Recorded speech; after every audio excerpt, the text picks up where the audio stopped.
Vamos lá. Vamos abrir, por favor, as nossas Bíblias em Efésios. Carta de Paulo aos Efésios, no capítulo 2.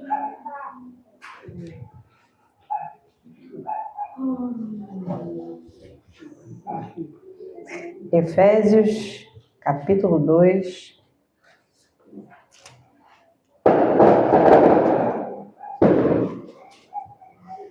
Glória a Deus, aleluia. Vamos ler do 1 ao 10. Amém? Amém. Diz assim a palavra do Senhor: E vos vivificou, estando vós mortos em ofensas e pecados, em que noutro tempo andastes segundo o curso deste mundo, segundo o príncipe das potestades do ar do espírito que agora opera nos filhos da desobediência, entre os quais todos nós também antes andávamos nos desejos da nossa carne, fazendo a vontade da carne e dos pensamentos. E éramos por natureza filhos da ira, como os outros também.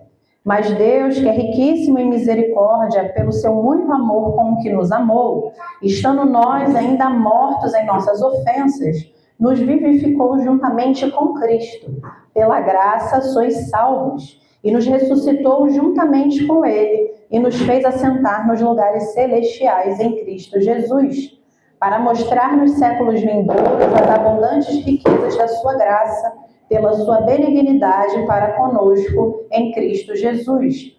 Porque pela graça sois salvos, por meio da fé. E isso não vem de vós, é dom de Deus, não vem das obras para que ninguém se glorie.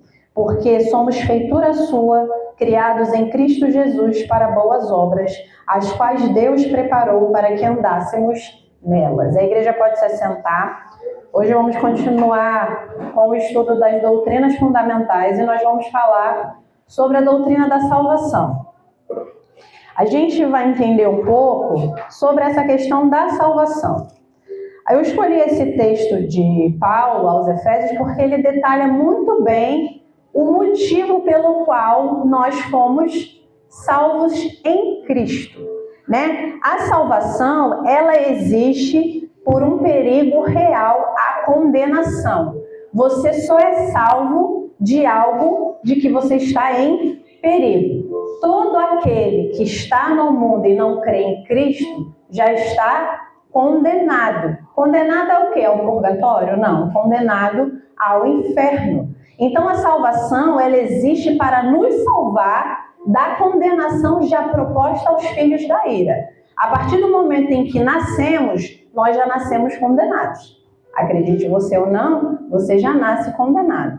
Porém, Cristo, quando se deu, Ele nos salvou desta condenação. Então, a gente, nesse texto que nós acabamos de ler aqui em Efésios, entendemos que somos salvos pela graça, através de Cristo Jesus, e que não adianta você ser bonzinho, né, fazer boas obras, entregar uma cesta básica para um necessitado. Não que isso não deva ser feito, deve ser feito sim, mas nenhuma das suas obras boas irão te salvar.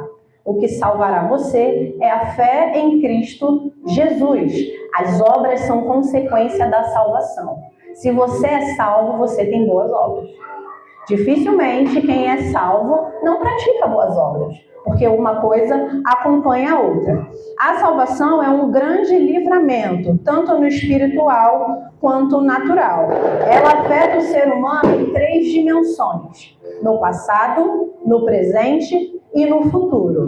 No passado, a justificação traz o perdão de nossos pecados e toda a condenação eminente. Então, antes de Cristo, já estávamos condenados. Quando aceitamos ao Senhor Jesus, entendemos que Ele é o Senhor das nossas vidas, nós somos justificados, nós somos livres desta condenação. Então, hoje, eu me converti ao Senhor Jesus e entendi que eu preciso dele em minha vida, que ele é o único que pode me salvar desta condenação. Neste exato momento, o Senhor esquece todos os meus pecados e ali eu sou justificado. No presente é a santificação, que é gerada pela regeneração em Cristo, que muda o nosso estilo de vida. Então, no presente, eu já fui justificada e eu vou sendo regenerada, eu vou sendo refeita novamente até chegarmos no futuro, que é a glorificação, que é a garantia da eternidade ao lado do Pai, e tem que ser o desejo do coração de todo crente que é salvo. Todo crente que é salvo almeja a eternidade, não almeja os bens materiais dessa terra. O seu prazer está na eternidade. Então, todo aquele que é salvo em Cristo Jesus, no futuro, ele vai estar com Cristo. Agora, se ele não é vivificado em Cristo, ele já está condenado. A gente tem uma matéria na teologia que se chama soteriologia, que é a matéria que estuda a salvação, tá? Na teologia, a doutrina da salvação é dividida por monergismo e sinergismo. É difícil, embola ali um pouquinho. O monergismo é onde o homem não coopera, e o sinergismo é onde o homem coopera juntamente com Deus. Um exemplo claro e prático que a gente ouve muito é o calvinismo e o arminianismo. O calvinismo, ele defende a eleição, a predestinação, a graça irresistível. É mais ou menos assim. Eu entendo, sendo calvinista, que Deus já me separou para ser salva. E mesmo que eu tivesse perdida aí no mundo, a graça de Deus seria tão irresistível ao ponto de eu não resistir a Ele e me converter a Ele. Então, é Deus quem faz isso em mim, eu querendo ou não. Já o sinergismo, há essa cooperação entre o homem e Deus, que é o que a gente chama de livre-arbítrio, que é o que nós vivemos dentro do ambiente pentecostal. Geralmente no meio evangélico, o evangélico em si, ele é arminiano, ele defende o arminianismo, que é uma escolha do indivíduo em aceitar a Cristo, que é a salvação pela graça, né? Que é um ato voluntário do seu coração, entendendo que você necessita dessa salvação. Então há um reconhecimento do homem, entender que é miserável, pecador, então Cristo age juntamente comigo para essa salvação. Então, na ótica calvinista, a eleição é a vontade soberana de Deus. Os escolhidos por Deus à salvação virão a crer nele e perseverarão na fé, pois em algum momento não irão resistir a esse chamado. Deus já decidiu desde a eternidade quem seria eleito. A eleição é fruto da soberania de Deus e a fé é o resultado da salvação. Então, no calvinismo é o seguinte: primeiro eu sou salva e depois eu tenho fé. A salvação, a fé no calvinismo é uma consequência da salvação. Já no arminianismo, né, tem um conceito de que Deus quer salvar a todos e que todas as pessoas são capazes de crer e preencher as condições de serem salvas. Então, no arminianismo já funciona ao contrário. Para você alcançar a salvação, primeiro você precisa ter fé. Fé em quem? No Filho de Deus. Tendo fé no Filho de Deus, você alcança a salvação. Só que, assim, dentro do que eu expliquei a vocês, nós vamos abordar no que cremos, que é a ótica arminiana. E nós vamos falar aqui 5 estágios da salvação. Entendendo também, dentro do texto de Paulo que a gente leu aqui, e a gente vai abordar esses 5 tópicos, a gente tem que entender uma coisa e fazer uma reflexão nisso. Não é porque estamos vivendo em uma comunidade cristã que somos salvos. Existe, sim, um passo a passo que você identifica essa salvação. Então, é algo que muitas das vezes nós vemos pessoas dentro das igrejas que têm a convicção da salvação, mas não passou por esses passos. Não está nem... Tem 3, mas o terceiro é o essencial de todo ser humano. Então, quando Paulo fala aqui, ó, no primeiro versículo do capítulo 2, e vos vivificou, isso nos dá a ideia de que estávamos mortos. Mortos por causa do pecado. Então, existe vida na salvação. Existe querer na salvação. Porque, como diz no versículo 2, num outro tempo andaste segundo o curso deste mundo. Então, quando você está morto, você não faz a vontade de Deus, você faz a vontade do mundo, a sua própria vontade, como é falado nos versos seguintes. A gente se dá ao prazer de Satanás. Então, Satanás vai colocando coisas para que nós podemos nos lamear cada vez mais, como diz a minha sogra, cada vez mais se rolar na lama, e nós vamos seguindo esse curso. E nós nos deixamos levar pelo desejo da nossa carne. Lembrando que nem todo desejo da carne é diabo, é você também. Porque já nascemos em pecado, já nascemos com pecado. O que nos torna limpo é Cristo. Sem Cristo, somos sujos, podres, miseráveis, sem nada que presta para oferecer ao nosso Senhor. Então, com Cristo somos vivificados e a nossa natureza é iracunda por causa do pecado. Então, quando Paulo ele vai explicando aos Efésios sobre a salvação e a graça, ele vai mostrando o nosso interior para que ele seja modificado por Cristo, porque é isso que a salvação faz conosco. Ela não só nos tira da condenação eterna, ela nos promove uma vida eterna. E essa vida eterna existe uma vestimenta que você precisa portar para entrar. Você não entra num restaurante 5 estrelas usando um chinelo. Você não entra em determinados ambientes vestidos de qualquer maneira. E para estar no céu não é diferente. Achamos que vivendo da maneira que vivemos, vamos chegar lá, falar Jesus meu brother, estamos juntos, é isso aí, e não é desse jeito. Necessitamos passar pelo processo da salvação.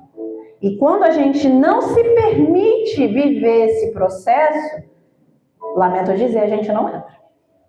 Então, todos os dias, que eu acho incrível como a sintonia espiritual entre eu e a missionária Kézia nos dias que o Senhor me dá a oportunidade de pregar, a gente pensa exatamente as mesmas coisas, ela na IBD e quando o Senhor dá a respeito da pregação, porque o que ela falou é uma verdade, a gente não confessa pecado.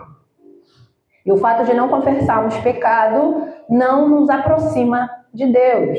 Estar aqui não nos aproxima de Deus. Ler a Bíblia, por ler, não nos aproxima de Deus, porque a palavra ela só é eficaz quando a gente permite que ela cause a mudança em nós. E a salvação, ela vem através do Filho de Deus. E como eu conheço o Filho de Deus? Através da palavra. Então, nesses 5 estágios da salvação, o primeiro estágio que nós vamos falar é a justificação. A salvação, nós recebemos a salvação da punição do pecado. A justificação é a retirada da culpa. É um ato instantâneo e o registro do pecado é apagado e nos tornamos sem culpa diante do nosso juiz. Então, o que acontece com a justificação? Ilustrando. Cometemos um crime e vamos a julgamento. Chegando lá, uma pessoa recebeu a culpa por mim e eu sou inocentado diante do juiz. É assim que somos diante de Deus. Quando reconhecemos a Cristo como nosso Senhor verdadeiramente, o Senhor Jesus toma sobre si as nossas enfermidades, os nossos pecados e as nossas culpas, e quando somos apresentados diante de Deus, somos justos, justificados. O Senhor olha para nós e diz, não há pecado nesta pessoa. Mas não porque você é bom, mas porque o Senhor levou sobre si os nossos pecados. Então, para a gente entender um pouco mais, eu coloquei alguns textos e como é um estudo que é bom, tem Bíblia. Então, vamos lá, Romanos 8. Paulo ele fala bastante sobre o processo da salvação às igrejas, porque como algumas igrejas foram implantadas não só pelos apóstolos, mas pelos discípulos dos apóstolos, era necessário fazer esse acompanhamento para instruir a igreja a respeito do Evangelho de Cristo. Então, Romanos 8, do 1 ao 4. Romanos 8, do 1 ao 4. Nós vamos entender o que é essa justificação. Amém? Diz assim a palavra do Senhor: portanto, agora, nenhuma condenação há para os que estão em Cristo Jesus, que não andam segundo a carne, mas segundo o Espírito, porque a lei do Espírito de vida em Cristo Jesus me livrou da lei do pecado e da morte. Porquanto que era impossível a lei, visto como estava enferma pela carne, Deus, enviando o seu Filho em semelhança da carne do pecado, pelo pecado condenou o pecado na carne, para que a justiça da lei se cumprisse em nós, que não andamos segundo a carne, mas segundo o Espírito. Então, Paulo está explicando aqui aos romanos o seguinte: não há nenhuma condenação se você está em Cristo Jesus. Porém, é necessário andar em Espírito e não na carne. Porque é muito fácil eu dizer que não há nenhuma condenação em mim porque eu estou em Cristo e continuar sendo carnudo. Continuar dando lugar para a minha carne. Não estou dizendo que haverá momentos em que não vamos pecar, porque somos feitura de pecado. Então, naturalmente, em algum momento nós vamos pecar. Mas, quando andamos em espírito, nos distanciamos cada vez mais do pecado. Então, não vamos pecar, porque existe o pecado e existe a iniquidade. O pecado é o que Davi praticava, ele fazia uma vez e não fazia mais. A iniquidade é aquilo que fica sendo feito constantemente. Então, quando estamos em Cristo, não há nenhuma condenação, se andarmos no Espírito, não na carne, porque o Espírito, ele nos vivifica, ele nos livra da condenação da lei. Alguns querem viver pela lei, boa sorte. 613 aí para cumprir fiel. Tem que ser fiel a 613 leis. Não pode pisar o pé fora. Eu dou graças e glorifico ao Senhor pela graça, porque a graça me livrou da ira da lei. Então o Espírito, ele me dá essa oportunidade de viver a graça e cumprir a lei por amor a Deus.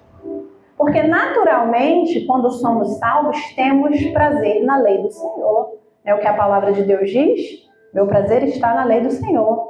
Então, se eu sou salvo, eu tenho prazer em estar servindo a Deus, em fazer a vontade de Deus. Então, quando não há condenação mais por conta do que eu creio em Cristo, naturalmente começa a acontecer algo em mim. Vamos abrir lá em Romanos 3. Continua em Romanos, só vamos voltar um pouquinho. Romanos 3, do 21 ao 26. Diz assim: mas agora se manifestou sem a lei a justiça de Deus, tendo testemunho da lei e dos profetas, isto é, a justiça de Deus pela fé em Jesus Cristo, para todos e sobre todos os que creem, porque não há diferença, porque todos pecaram e destituídos estão da glória de Deus, sendo justificados gratuitamente pela graça, pela redenção que há em Cristo Jesus, ao qual Deus propôs para propiciação pela fé no seu sangue, para demonstrar a sua justiça pela remissão dos pecados dantes cometidos sobre a paciência de Deus, para a demonstração da sua justiça nesse tempo presente, para que ele seja justo e justificador daquele que tem fé em Jesus. Então, a justificação, ela acontece mediante a fé em Jesus Cristo e através de uma transformação que há em mim. E a graça, e somos justificados, essa parte do texto que Paulo fala é muito importante a gente entender. Sendo justificados gratuitamente. Não fizemos nada, não pagamos nada para receber a graça. E gratuitamente fomos tidos como justos diante de Deus. Porque o preço foi pago. O preço de sangue por mim e por você.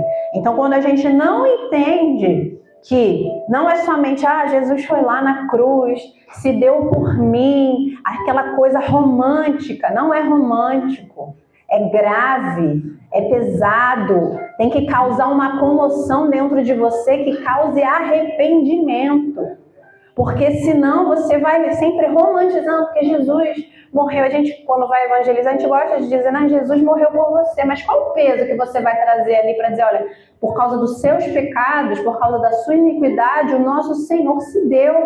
Você hoje pode ser uma nova criatura, porque Ele levou sobre si todas as nossas enfermidades, todos os nossos pecados, a condenação que era para mim foi sobre Ele. Quando a gente entende esse máximo da justificação, a gente começa a valorizar mais o nosso Senhor. A gente já não vem só aqui da glória a Deus, aleluia, porque eu preciso bater o ponto no culto. Não, meu Senhor fez o que ninguém faria por mim. Você pode amar o seu filho da maneira que for. Você pode até morrer por ele, mas por um estranho você não vai morrer. Por um estranho você não vai dar a sua vida. Por um estranho você não vai passar 20, 30 anos na cadeia por uma culpa que não é sua. Mas o Senhor tomou sobre si a nossa culpa. Se fez maldito. Se fez maldito por mim e por você. Então temos que entender o seguinte. Aceitei a Cristo. Estou sendo justificado. Eu não merecia. Mas a graça gratuita me alcançou. E através dessa justificação não há condenação sobre mim. Vamos continuar. Gálatas. Vamos para frente agora.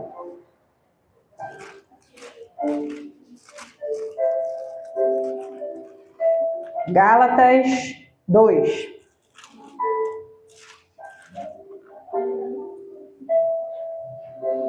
Gálatas, carta de Paulo aos Gálatas, capítulo 2, versículo 16.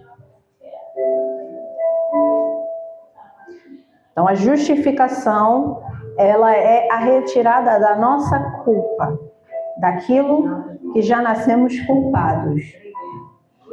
Todos nós éramos culpados diante de Deus, mas Cristo nos torna inocentes através do seu sacrifício. Gálatas 2, 16. Diz assim a palavra do Senhor.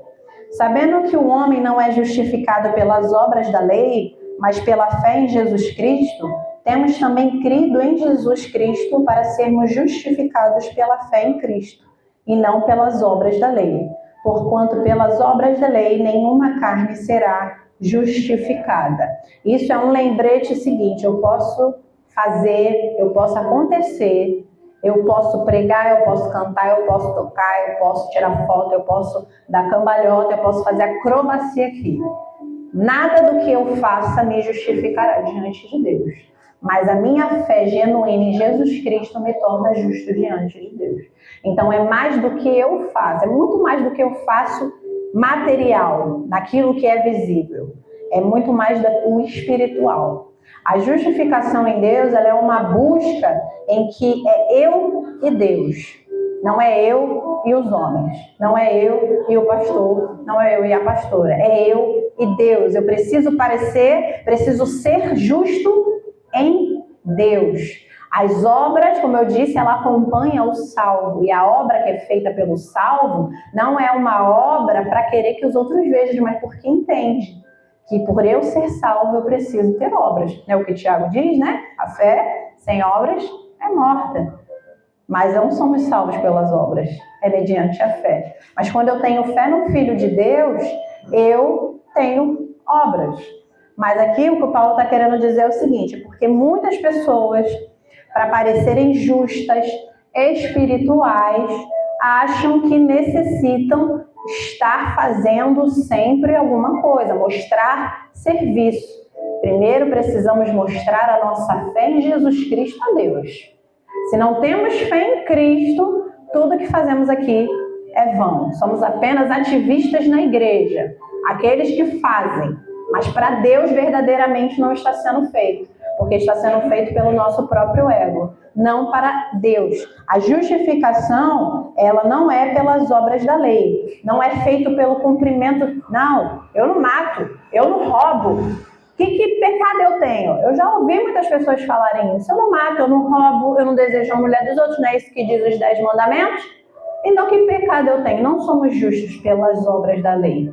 Somos justos pela fé em Cristo Jesus. Então, se temos fé em Cristo Jesus, realmente não vamos roubar, não vamos matar, não vamos cobiçar o que é nosso, vamos buscar continuamente viver a vontade de Cristo.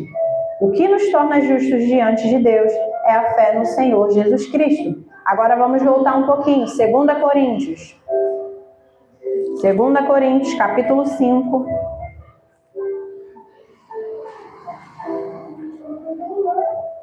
É o livro anterior a Gálatas, capítulo 5, 21.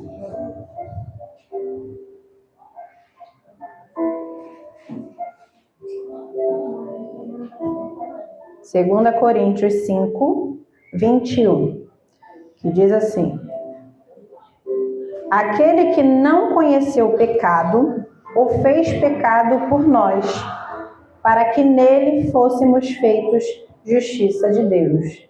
Jesus, o único homem que andou nessa terra que não tinha pecado, mas se fez pecado por nós, para que nós hoje fôssemos reconhecidos justos diante de Deus. Então, precisamos reconhecer o sacrifício vicário de Cristo. Jesus não morreu na cruz para te levar para o céu. Jesus fez um processo árduo para que você chegasse ao céu. O sacrifício dele na cruz não te dá uma passagem de ida para o céu, te dá uma passagem com escalas para o céu. E você precisa parar nessas escalas e cumpri-las para alcançar o céu, porque cremos dessa forma. Diferente, como eu falei, do calvinismo, independente da forma como eu já estou salva. Como eu gosto muito do reverendo Hernandes Dias Lopes, que diz que o salvo se comporta como salvo. Mas eu já conheci pessoas que creem na linha calvinista, que fizeram e aconteceram, e disseram, mas eu já estou salvo. Eu creio na eleição. É muito fácil, né? Você crê na eleição, fazer acontecer e achar que no fim você vai ser assunto aos céus, sem ter negado a sua carne, sem ter dito não para o pecado, sem ter olhado para você mesmo e dizer assim, eu sou um pecador miserável e necessito da graça de Deus. É muito fácil. Então, o nosso Senhor, ele tomou sobre si, ele não tinha pecado algum, ele conheceu o pecado através de nós. Os nossos pecados, vamos entender a magnitude. Estamos aí colocando há 2000 anos atrás, aproximadamente, porque o ano começa a contar a partir do ano 6º do nascimento de Cristo. Mas esse é um outro estudo no outro dia. A partir do ano 6º de Cristo começa a contar os anos que nós vivemos hoje. Então vamos colocar que aproximadamente 2000 anos atrás, Jesus, lá na cruz, morreu. Entenda. Jesus recebeu sobre si o pecado, eu não sei quando ele vai voltar. Vamos dizer que ele volte mais daqui a 1000 anos. Vamos dizer que ele recebeu sobre si 3000 anos de pecado.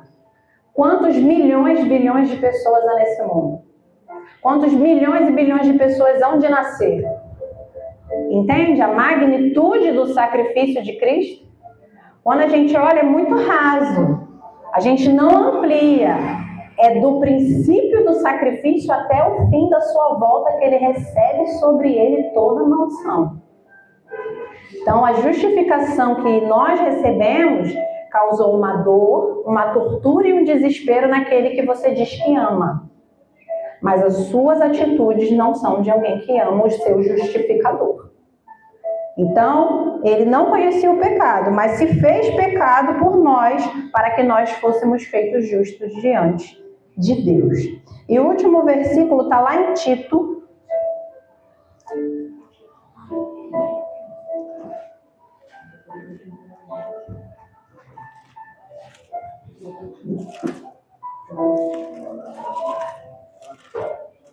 Tito 3,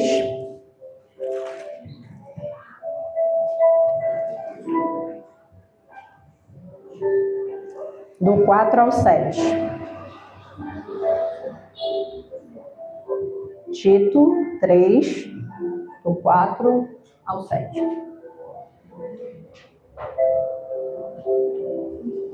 Diz assim: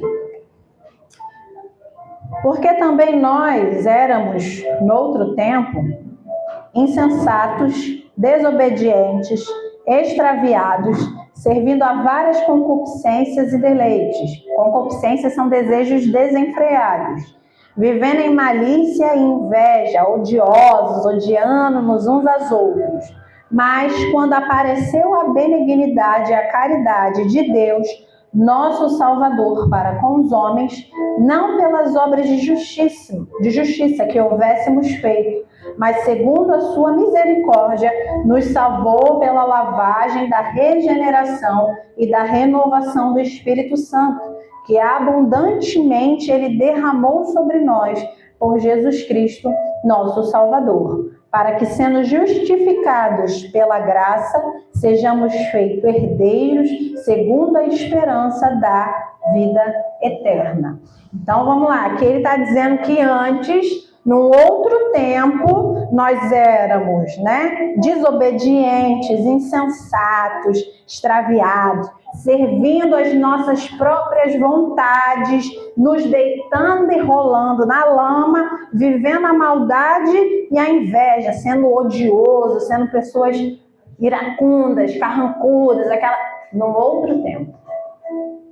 Isso quando não recebemos a justificação por Cristo. Quando somos justificados por Cristo, isso aqui não deve existir mais. Porque se a palavra de Deus que diz que num outro tempo nós éramos assim, então é sinal de que agora nós não devemos ser. E se somos, é necessário refazer esse caminho essa escala novamente, para que a gente tenha esse entendimento. Mas quando apareceu a benignidade, a caridade ou o amor de Deus através do nosso Senhor Jesus Cristo, nós fomos justificados. Nós fomos salvos pela graça e através do seu Espírito que foi derramado de maneira abundante a todos nós, não foi escolhido copinho de medida para ninguém. Deus derramou de maneira abundante em cada um de nós que crê em Cristo Jesus. Ele não falou, vou derramar 2 gotinhas para Jennifer e 1 litro para Josi. Não, ele derramou igual para todos nós, para que pudéssemos viver segundo a sua graça. E fomos feitos herdeiros. Todo mundo quer ser herdeiro, achar um parente aí, que me faça herdeiro, eu não preciso trabalhar mais, mas você é herdeiro com Cristo, você é co-herdeiro, você herdou a eternidade. Quer coisa melhor do que essa? Não existe herança melhor do que estar com o nosso Senhor eternamente.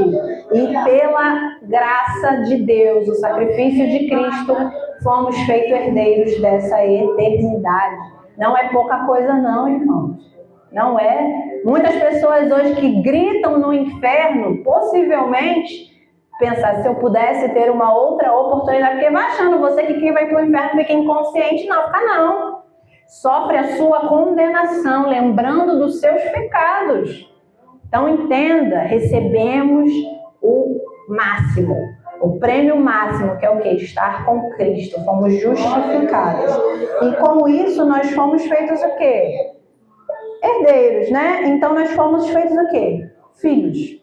E esse é o segundo ponto, a adoção. A salvação nos torna filhos de Deus.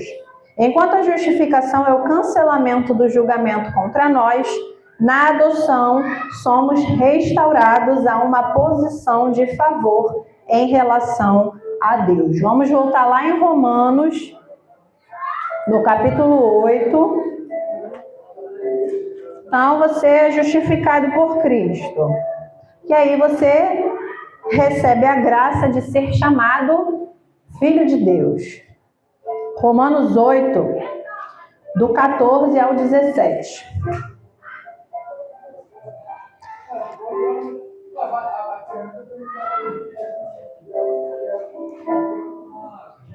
Romanos 8, do 14 ao 17.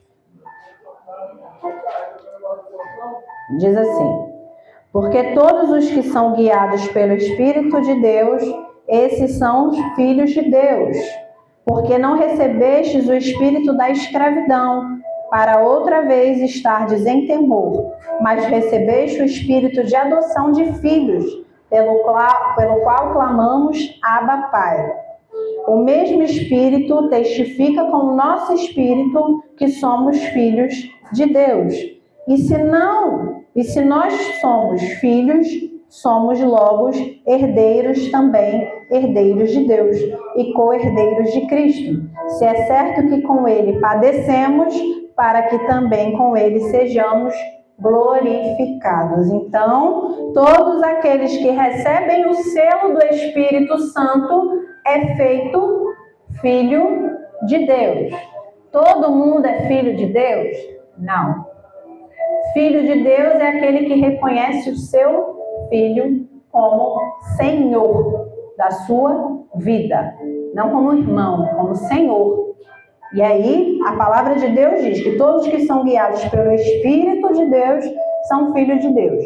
Quando nós somos formados, isso a gente vê lá em Gênesis, quando Deus forma Adão, ele sopra o que em Adão? O Espírito.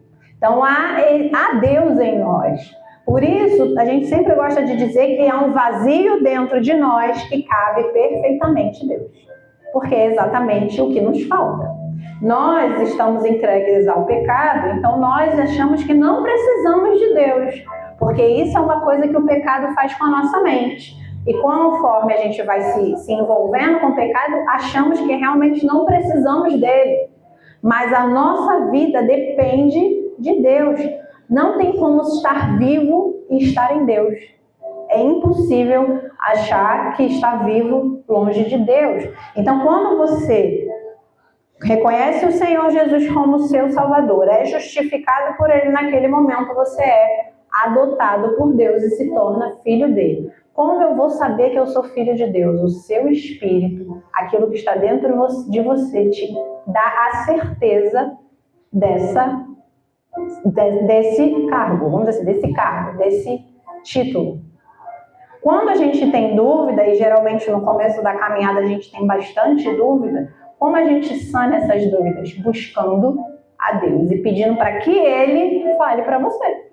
Porque eu também tinha dúvida. No começo da minha caminhada, a gente congregava numa determinada outra igreja, onde não fazia estudo, onde era só, culto. Aí era uma coisa que não tinha esse ensino. Então, quando a gente saiu de lá para um outro lugar, que eu comecei a buscar, os meus sogros também me ajudaram nessa busca. Aí eu comecei a entender que eu era filha de Deus. Então, se você não tem essa certeza dentro de você, busque o Senhor. Pergunte a Ele. Procure na palavra. A palavra, ela fala. Acredite ou não, ela fala. Sai uma boca daqui, e fala com você. Mas ela não vai abrir sozinha, igual nos livros, do Harry Potter, que a gente vê nos filmes, que abre e fala sozinho. Não vai. Não vai. Você precisa querer ser filho de Deus. Você precisa buscar isso. As pessoas estão se perdendo achando que não precisam dele. A gente não tem como viver sem ele. A gente pode viver sem qualquer coisa, mas sem Deus é impossível viver. A gente sobrevive, respira por aparelho. Com ele temos vida plena. Independente do seu corpo material, mas o seu espírito está vivo em Deus. Então, como é que eu sou? Porque o meu espírito me garante que eu sou filha de Deus. Então, se o meu espírito me garante que eu sou filha de Deus, eu me comporto como filho de Deus.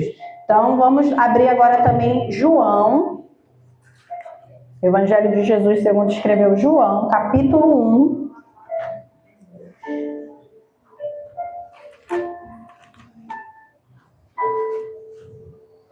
(12 e 13). João, capítulo 1, 12 e 13. Capítulo 1, capítulo 1. João, capítulo 1, 12 e 13.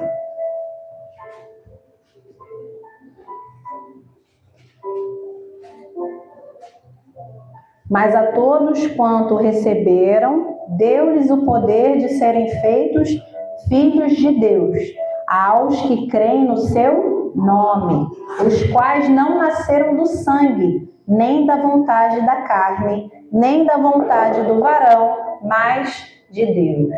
Nos tornamos filhos de Deus por sua vontade, porque cremos no nome do seu Filho, porque cremos nele. Estava conversando com uma amiga ontem, ela estava citando um salmo, eu não me lembro qual é o salmo, mas fala assim: nós faremos menção do nome do Senhor. Menção.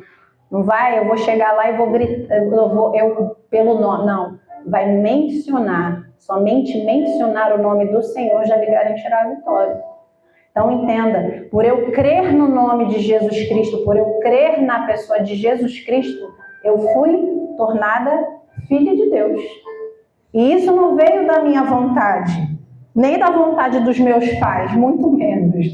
Isso veio da vontade de Deus. Então Deus nos quer como seus filhos. Mas para isso precisamos querê-lo como Pai. E precisamos buscar o seu Filho. Lembra das escalas? Precisamos passar pelas escalas para chegarmos ao destino final, tá? Vamos mais um versículo, Gálatas. Hoje as páginas vai se desgrudar toda, hein? Glória a Deus.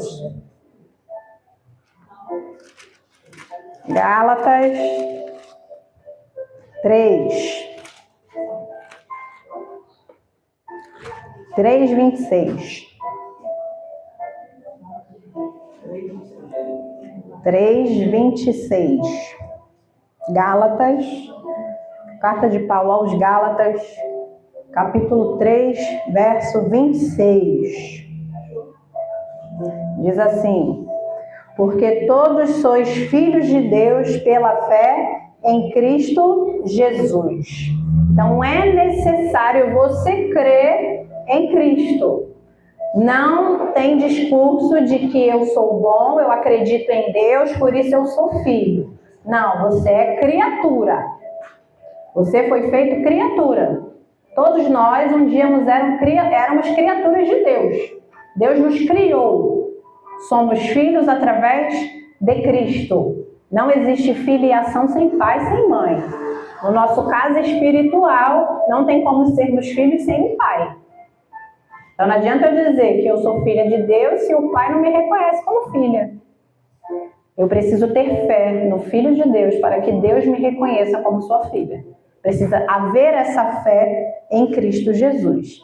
E vamos lá também em Efésios 2, é logo depois. Efésios 2:19.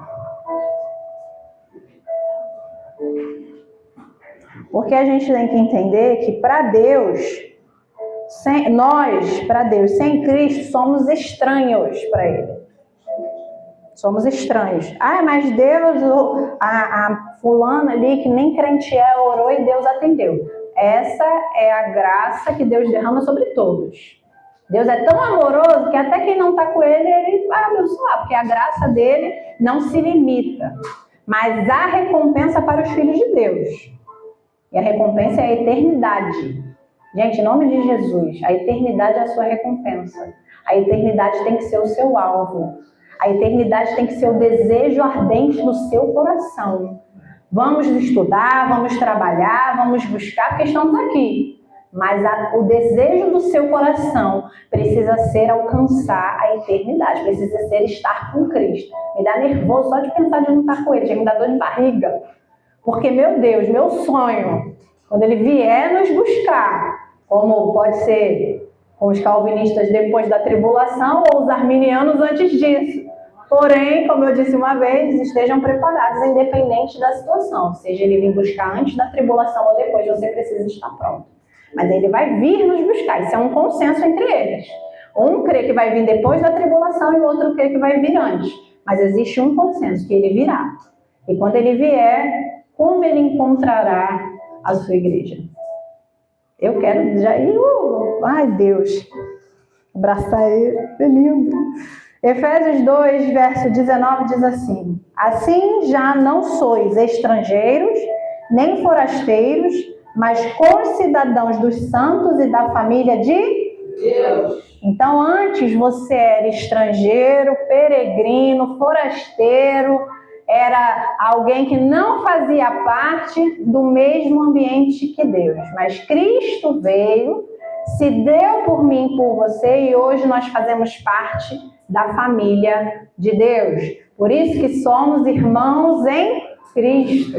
Talvez algumas pessoas não entendam, né? Por que a gente, irmã, irmão, mas nem é parente, somos parentes em Deus. Fazemos parte da mesma família em Cristo, porque todos nós temos o mesmo Pai. Todos aqueles que reconhecem a Cristo, tá? Aqueles que não reconhecem a Cristo, e muitas das vezes são pessoas próximas a nós, devemos evangelizar e orar para que Deus converta o coração, porque Deus, e sempre que possível, irmão, fala um versículo, mas eu não sei, lê a Bíblia, que vai vir, o Espírito vai dar, porque a palavra do Senhor é mais penetrante do que uma faca de dois gumes, vai na divisão da alma e do Espírito. É ela que faz a separação dentro de nós. Não fui eu, não foi o pastor Luiz, não foi a pastora Anete, não foi a missionária Kézia. É a palavra de Deus que entra em você, vai lá e cavuca lá no fundo e faz você entender que você precisa dele. Tá? Então, meu marido, meu filho, meu irmão, não é filho de Deus. Não tem problema. Ore ao Senhor. Senhor, eu quero que ele faça parte da sua família. O Espírito dá sinais para que você fale com ele, se você estiver sensível, porque os filhos de Deus são sensíveis à voz de seu Pai. Os nossos filhos, às vezes, eles não são tão sensíveis à nossa voz, né? Mas, às vezes, a gente acha que eles não estão escutando, mas eles estão. Porque, às vezes, a gente fala, é para botar a mão aí fica pensando, caraca, por que minha mãe não quer que eu bote a mão aí? Mas ainda assim, ouviu. Mesmo que vá lá fazer, né? Mas, enfim. Mas ouve. Os filhos de Deus são sensíveis à voz do Pai. Quem não é sensível à voz de Deus não está dentro da família de Deus. Porque é preciso parar para ouvir o que ele tem a dizer. E todo filho de Deus é obediente. Não adianta querer obediência dos seus filhos se você mesmo não é obediente. O terceiro ponto é a regeneração. E essa é a escala mais longa. Tem duas escalas longas, elas se dividem. Essa é uma das escalas mais longas e uma das mais importantes dentro do processo de salvação, que é a salvação que nos transforma. A regeneração é a ação transformadora do Espírito Santo, por meio da qual nascemos de novo. É a obra de Deus em nós. Quando conhecemos lá no texto de João 3, quando Jesus está conversando com Nicodemos, ele diz o quê? É necessário nascer de novo, da água e do Espírito, né? Porque Nicodemos faz até como é que eu vou nascer de novo? Pode eu, um homem velho, voltar no ventre da minha mãe e nascer? Aí Jesus fala, não, é necessário nascer da água e do Espírito. Então, o Espírito Santo de Deus é quem vai nos transformar. Vamos abrir lá 2 Coríntios, capítulo 5. A gente vai ficar entre esses livros, Coríntios, Gálatas, Efésios. 2 Coríntios, capítulo 5, verso 17. Diz assim: assim que se alguém está em Cristo, nova criatura é. As coisas velhas já passaram, eis que tudo se fez novo. Então, a partir do momento em que eu entendo que Cristo entrou em minha vida e eu o recebo com o meu coração aberto, as coisas são modificadas. Eu vou dizer uma coisa que talvez ela nem saiba, mas a primeira vez que eu vi a Elizabeth, ela era muito assim, ó. Ela ficava assim, eu lembro até de falar, mas nossa, ela é brava, né? Hoje a Elizabeth é uma outra mulher, porque ela permitiu que o Espírito fizesse a obra dela. É visível como ela é diferente, porque o Espírito fez a obra dela. Eu falo dela porque foi uma pessoa que eu estava próxima e vi, mas eu posso falar de mim também. Todos os dias o Senhor, Ele me muda. Todos os dias Ele me regenera. Todos os dias Ele me causa uma mudança. Então, a partir do momento em que eu me permito ser moldada pelo Espírito Santo de Deus, porque eu entendo que o que era velho já passou, tudo se fez novo, então eu tenho uma nova oportunidade de ser como Deus quer que eu seja. Então, eu vou mudando. Então, vamos lá. 1 Pedro...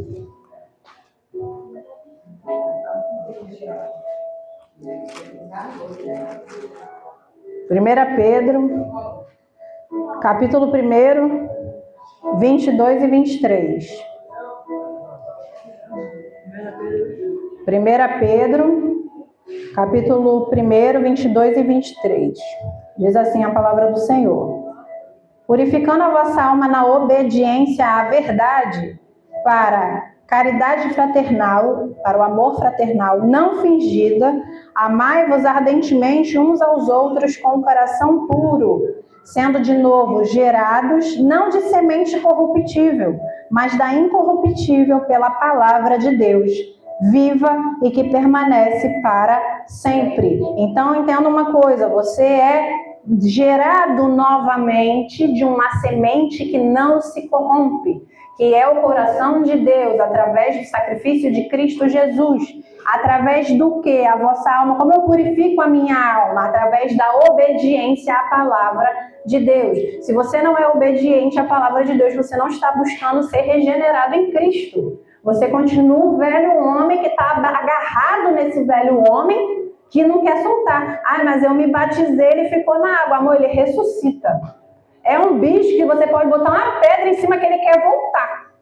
E você tem que ficar ali, ó, com o pé, volta. Não, fica lá. A gente precisa buscar na palavra do Senhor para viver conforme Ele quer. Ninguém é perfeito. A gente vai errar, mas o reconhecimento do nosso erro é o que faz com que a gente queira mudar. Permanecer do mesmo jeito não vai nos tornar bonitos diante dos outros. As pessoas podem não saber. Como eu disse, a missionária Kézia, ela sempre sabe. A gente vai trocar esse negócio aí. Ela sempre fala, não tem, ela falou hoje cedo, você pode estar aqui com uma postura e estar totalmente errada ali fora. Está achando que Deus não está vendo? Deus está vendo. E isso não te incomoda? Isso não te causa nenhum constrangimento a ponto de você não querer mudar? Eu, sinceramente, não me importo com o que vocês vão pensar de mim, mas eu me importo com o que Deus pensa de mim.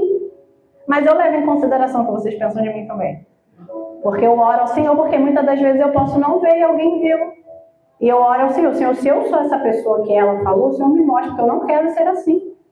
É reconhecer, ter humildade. O Senhor, Ele era humilde. Para quê? Para que a gente copiasse Ele. A gente quer estar aqui, ó. Purificar a nossa vida em obediência a Deus é entender que eu preciso mudar. Eu posso me batizar, eu posso servir na igreja, eu posso receber cargo, título, eu posso estar aqui pregando e naquele grande dia Ele falar: aparta de mim que eu não te conheço.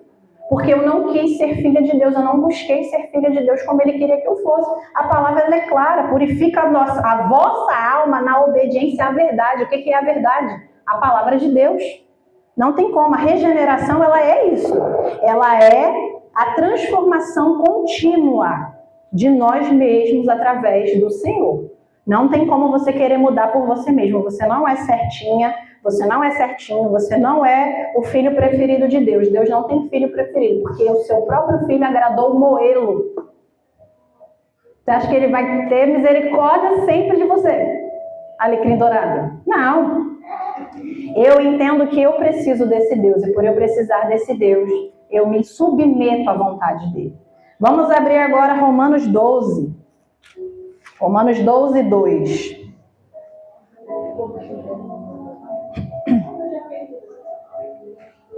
E isso aqui, esse versículo, todo mundo conhece ele, mas ele é um versículo muito bom para a gente poder entender no que se fala dessa questão da renovação. Que diz assim: e não vos conformeis com este mundo, mas transformai-vos pela renovação do vosso entendimento, para que experimenteis qual seja a boa, agradável e perfeita vontade de Deus. O Senhor, Ele vai agir primeiro no nosso entendimento, para que a gente entenda a vontade dEle. E através da vontade dEle a gente começa a experimentar A boa, perfeita e agradável vontade de Deus. E entenda uma coisa, a boa, perfeita e agradável vontade de Deus não vai ser a sua vontade. Então, muitas das vezes, não vai ser boa para você. Mas ela é boa mesmo assim.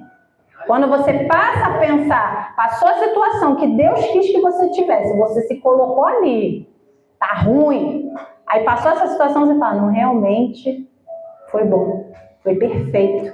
O Senhor me privou, o Senhor me protegeu, o Senhor me... Porque a gente não tem dimensão da magnitude desse amor do nosso Deus.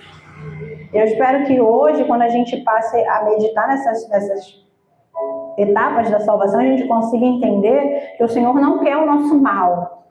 Ele não quer que nenhum se perca. Ele quer que todos se salvem. A gente que quer agarrar a perdição.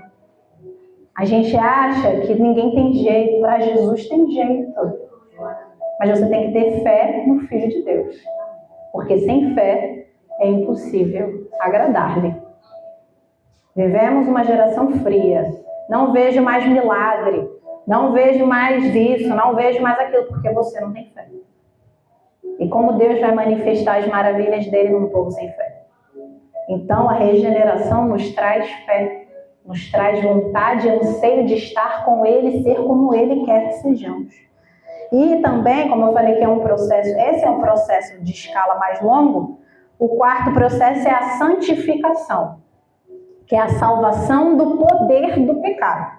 A santificação é a libertação do poder do pecado. Ao contrário da justificação, a santificação não é um ato pelo qual Deus nos declara justos, mas sim um processo contínuo. Vamos abrir lá 1 Pedro 1, 3, 1 Pedro capítulo 1, 13 ao 16. Eu vou ler aqui por causa da hora. Portanto, cingindo os lombos do vosso entendimento, sede sóbrios e esperai inteiramente na graça que vos ofereceu na revelação de Jesus Cristo. Como filhos obedientes, não vos conformando com a consciência que antes havia em vossa ignorância, mas como é santo aquele que vos chamou, sede vós também santos em toda a vossa maneira de viver, porquanto está escrito, sede santos porque eu sou santo. Cingir os lombos, porque na antiguidade os homens usavam túnica. Então, cingir os lombos era fazer tipo um avental, passar a parte da frente para trás, a de trás para frente, fazer tipo um shortinho, porque aí ficava mais fácil para eles poderem correr. Então, cingir os lombos é estar preparado. Para quê? Para que o nosso entendimento esteja claro e inteiramente olhando para Cristo, não para você mesmo. E é uma coisa que o princípio da queda do homem é uma coisa só: a desobediência. A desobediência é a queda do homem. Deus escreve diversas cartas através aqui dos apóstolos pedindo o quê? Obediência. Não é difícil obedecer a Deus, não, irmão. É fácil, é prazeroso, é lindo. Você saber que tem um Deus que cuida e zela de você e só quer que você seja obediente à palavra dele. Então, quando ele pede assim, sede santos, e como é santo aquele, como ele é santo, aquele que te chamou é santo, seja como ele. Seja santo em toda a sua maneira de viver. Não é santo só aqui, não. É santo na sua casa, é santo no seu trabalho, é santo na reunião com os parentes, é santo na rua, é santo em todo lugar. Não estou dizendo que você vai vestir a religiosidade, porque tem diferença. Você querer sair por aí com a Bíblia embaixo do braço, só fazendo sua página com o seu sovaco, e não usar a palavra para ser santo. Seja santo na maneira de viver, é no seu falar, é no seu agir, Quer fazer o teste da sua santidade? Faça em casa. Porque é difícil a gente ser santo com quem mora com a gente, porque testa a nossa paciência. Mas começa a glorificar o nome do Senhor dentro do seu lar. Começa a mostrar de maneira involuntária, porque é involuntário, que habita Deus em você. E como é que Deus vai habitar dentro de mim? As minhas obras, elas são... É como quando a gente fala por osmose, já vai automático. Eu não vou me irar com facilidade. Eu não vou subjugar o meu cônjuge. Eu vou amá-lo, mesmo que ele não me ame da mesma maneira, mas a minha obrigação como serva de Deus é amá-lo, amar o meu filho, entregar o meu melhor a ele, independente se ele ou meu filho não entregam o melhor para mim. E para a graça de Deus, tudo que eu dou, o Senhor me dá de volta através da vida deles. Mas se não desse, estava bom, porque eu estou fazendo a vontade de Deus. Então, ser santo não é ser religioso. Ser santo é ser como Cristo seria com você. Cristo não te perdoaria? Cristo não te amaria? Cristo não te serviria? Não lavaria os seus pés? Não morreria por você? Ser santo é como ser como Ele é. E a outra passagem está lá em 2 Coríntios. 2 Coríntios 7, verso 1. Ora, amados, pois que temos tais promessas, purifiquemo-nos de toda imundícia da carne e do espírito, aperfeiçoando a santificação no temor de Deus. Então, temos que nos purificar de toda a imundícia. Como purificará o mancebo o seu caminho? Observando a palavra do Senhor. Então, só tem um jeito de você purificar a sua alma. Não é procurando um versículo para botar no status para aquela pessoa que você quer atingir, não, tá? É procurando um versículo que atinja você. É procurando um versículo que confronte você. Porque é assim que somos purificados. Porque a água da vida está aqui, prontinha, para derramar sobre mim e sobre você.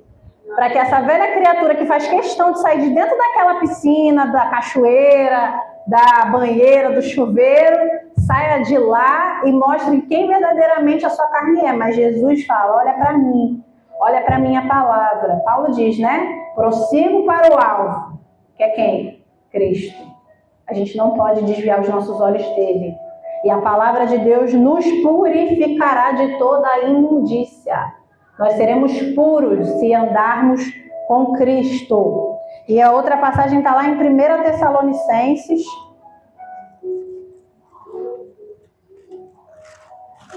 1 Tessalonicenses 4, do 1 ao 5.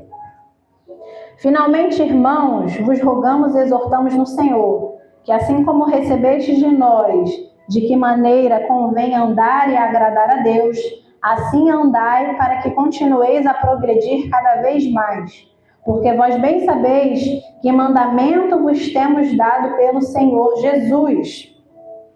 Porque esta é a vontade de Deus, a vossa santificação, que vos abstenhais da prostituição, que cada um de vós saiba possuir o seu vaso em santificação e honra, não na paixão de concupiscência, como os gentios que não conhecem a Deus. Então, todo aquele que se dá pela sua carne é como um gentio que não conhece ao Senhor. Então, vá pensando você, que você acha que conhece a Deus e deixa a sua carne imperar, você não conhece ao Senhor. Porque a vontade do Senhor é essa, a vossa santificação. Deus quer que vocês sejam santos. Não é só o povo que Ele separou lá tirou do Egito, não. Eu quero que vocês sejam meu povo separado. Você também é povo do Senhor. E Ele quer que também você seja separado, que você seja diferente, que você seja reto como Ele é. Ele não quer que você seja como os outros são. Deus não chamou você para ser igual a todo mundo, como diz a nossa mãe. Você não é todo mundo. Deus chamou você para ser diferente. E a quinta e última salvação é a salvação da presença do pecado, que é a glorificação. A regeneração e a santificação é um processo que vamos viver até a volta do nosso Senhor Jesus, para que na glorificação possamos estar com Ele. A glorificação é o ato futuro que nos livrará até mesmo da presença do pecado. Vamos abrir lá em 1 Coríntios 3 versículos e a gente já termina. 1 Coríntios 15, 51 a 53. 1 Coríntios 15, 51 ao 53. Eis aqui vos digo um mistério. Na verdade, Nem todos dormiremos, mas todos seremos transformados, no momento, num abrir e fechar de olhos, ante a última trombeta, porque a trombeta soará e os mortos ressuscitarão incorruptíveis, e nós seremos transformados. Porque convém que isto que é corruptível se revista da incorruptibilidade e que isto que é mortal se revista da imortalidade. Aqui Paulo está falando do nosso corpo. Nem todos vão morrer quando o Senhor Jesus voltar. Alguns estarão vivos e serão transformados, e o corpo que perece não perecerá mais, será revestido de um corpo completamente novo e que não terá influência do pecado. A glorificação, ela nos afasta, ela vai nos blindar do pecado. Mas para isso, para chegarmos a esse estágio, quando o nosso Senhor vier nos buscar, precisamos continuar sendo regenerados e santificados. Não é uma coisa que agora aceitei Jesus, já sou filha de Deus, vou ler a Bíblia e tá bom. Não, irmão, medite na palavra e veja no que você precisa mudar. Para quando o Senhor vier buscar você, encontre você na medida de varão perfeito. Não vamos ser perfeitos, mas quando buscamos a perfeição em Cristo, é possível alcançar algo que Ele nos dá, tá? E o outro versículo está lá em Apocalipse 21, do 1 ao 4. Que diz assim: E vi um novo céu e uma nova terra, porque já o primeiro céu e a primeira terra passaram e o mar já não existe.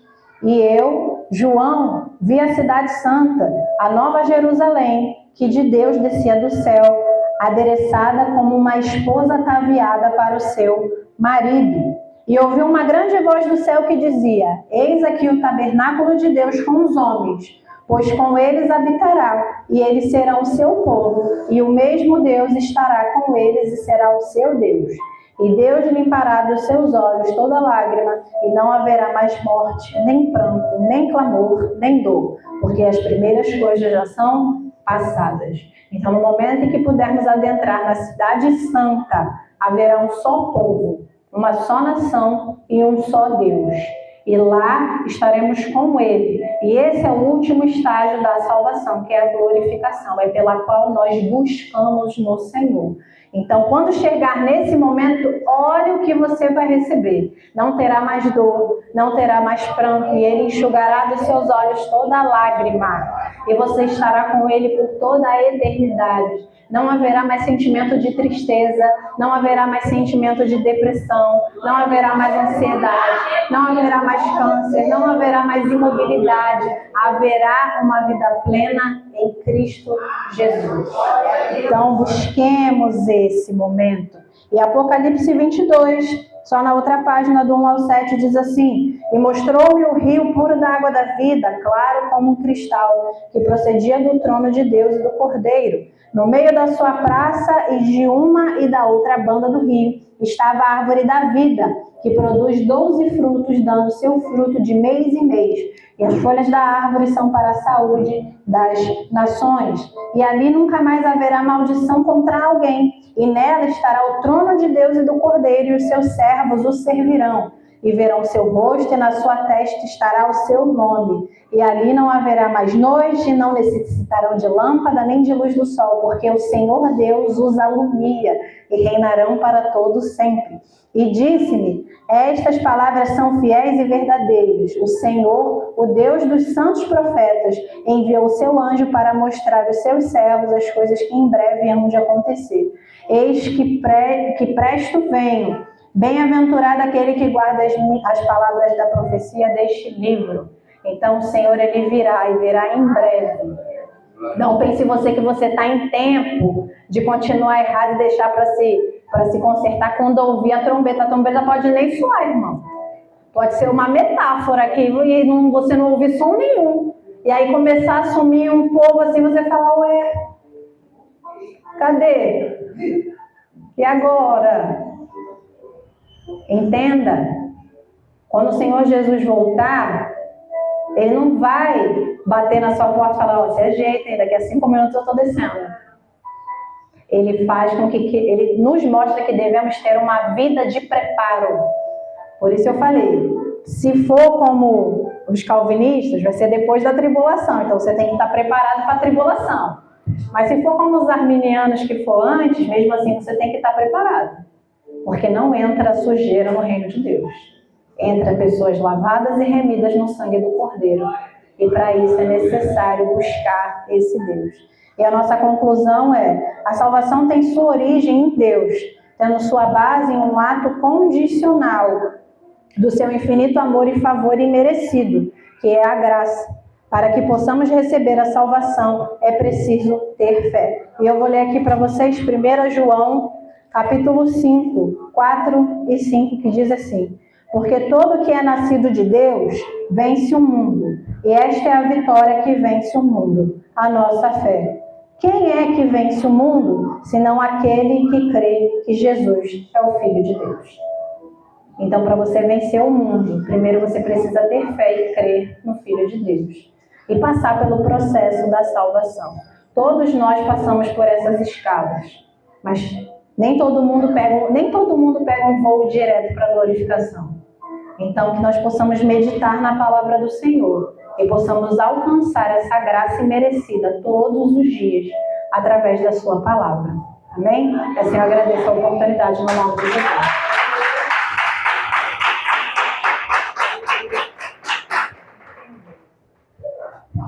Eu queria pegar em nome de Jesus.